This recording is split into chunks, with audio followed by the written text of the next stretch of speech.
Okay, so now let's talk about variables, okay? So there are different kinds of variables that we're going to use in our experiment, and these are going to be part of number 8 in your notebook. Okay, so we're going to talk about variables and hypothesis format. Alright, so let's talk about the 3 main variables that we're going to be looking at. So the first one is an independent variable. Alright, the independent variable, so let's just make a chart. Okay, so we have 3 variables that we're going to be looking at. The independent variable is what is being tested in the experiment.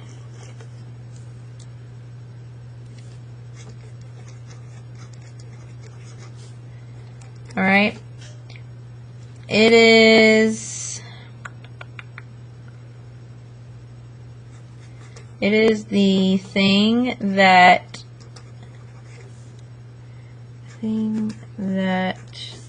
is changed on purpose. Alright, its nickname is the test variable because it is what is actually being tested. Okay, so the other variable is the dependent variable. Okay, so the dependent variable is your result. It is your outcome. Alright, it changes based on the independent variable. So they are in a relationship. Okay, so the independent variable is what I change on purpose. I'm going to control, or I'm going to change the amount of sunlight that a plant gets.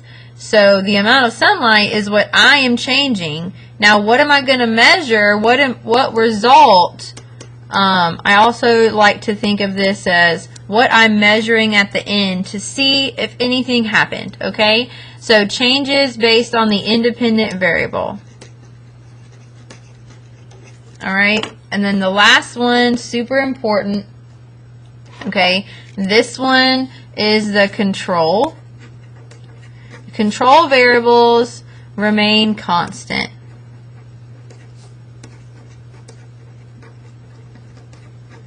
Okay, the control variables remain constant. So then let's just say that also means they remain the same. Okay, throughout the experiment. So let's just review that one more time because I'm going to go over some examples. So the independent variable is what is being tested. It is the thing that is changed on purpose. Alright, it is the test variable. The dependent variable is the result, the outcome. It changes because the scientists changed the independent variable. So this relies on this. Okay, so the dependent variable relies on the independent variable. The control is what is going to remain constant, what is going to remain the same.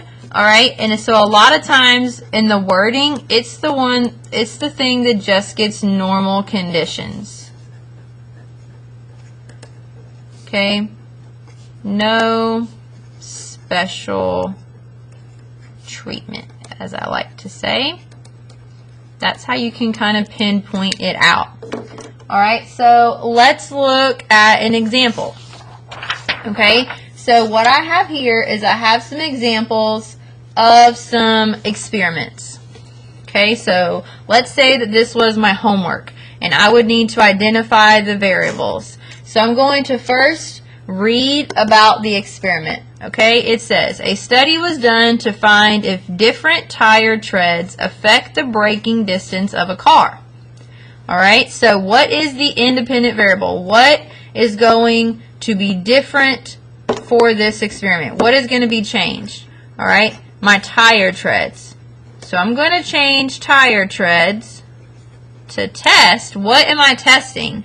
What is the outcome that I'm looking to see if the tire treads affect anything? The braking distance.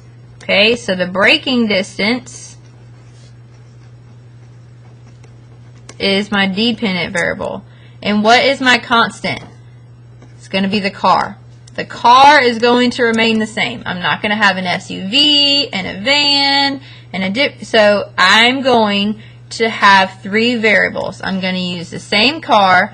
I'm going to test to see if the braking distance is affected by different tire treads. Okay? So let's do one more.